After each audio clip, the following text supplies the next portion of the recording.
మిథున రాశి వాళ్లకు ఈ వారం అనుకూలంగా ఉండేటటువంటి వారంగా చెప్పవచ్చు. ప్రతి అంశాన్ని జాగ్రత్తగా పరిశీలన చేస్తూ ఉన్నతంగా అభివృద్ధి చెందేటటువంటి ఆలోచనలు చేయటం ద్వారా మీకు కలిసి వచ్చేటటువంటి వారంగా ఈ వారం ఉండబోతుంది. ఆర్థికపరమైనటువంటి అంశాల్లో గత వారం కంటే మరింత మెరుగైనటువంటి స్థితికి చేరుకోగలుగుతారు. అన్ని రంగాల్లో ఉన్నటువంటి వాళ్లకు ఈ వారం విజయాలను అందిస్తూ ఉంటుంది. లాభదాయకమైనటువంటి వారంగా కూడా ఈ వారాన్ని చెప్పుకోవచ్చు. కాబట్టి ప్రతి అవకాశాన్ని జాగ్రత్తగా మీరు సద్వినియోగం చేసుకునే ప్రయత్నం చేస్తుండాలి. మీరు చేపట్టేటటువంటి పనులకు మీ కుటుంబ సభ్యులు అన్ని విధాలుగా సహకరిస్తూ ఉంటారు. వృత్తి వ్యాపారాల్లో మంచి పురోభివృద్ధిని సాధించుకుంటారు. నూతనమైనటువంటి అవకాశాలతో కూడిన సందర్భాలు ఉంటూ ఉంటాయి. ఆర్థికపరమైనటువంటి అంశాల్లో ఈ వారాన్ని చక్కగా ఉపయోగించుకోగలుగుతారు. పెట్టుబడుల్లో అనుకూలతలు ఉంటాయి.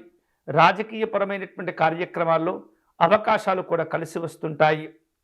మీకున్నటువంటి తెలివితేటలను జాగ్రత్తగా ఉపయోగించుకుంటూ మంచి మంచి ఆదాయ మార్గాలను కూడా మీరు కనిపెట్టగలుగుతూ ఉంటారు.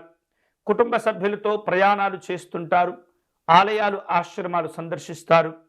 ఉద్యోగ జీవనంలో కొన్ని అదనపు బాధ్యతలు చేపడుతూ ఉంటారు. అలాగే కొన్ని రకాల నూతనమైనటువంటి పద్ధతులను కూడా కనిపెట్టి మీరు ఎంతోమందికి ఉపయోగపడేటటువంటి కార్యక్రమాలను కూడా రూపొందిస్తూ ఉంటారు. కుటుంబపరమైనటువంటి స్నేహ సంబంధమైనటువంటి అంశాల్లో అనుకూలంగా ఉంటుంది. పలు రకాల శుభ కార్యక్రమాల్లో కూడా పాల్గొంటారు. మానసికమైనటువంటి ప్రశాంతతను కోల్పోకుండా సంయమనంతో గనక వ్యవహరిస్తే ఈ వారం మీకు అన్ని విధాలుగా కలిసి వస్తుంది.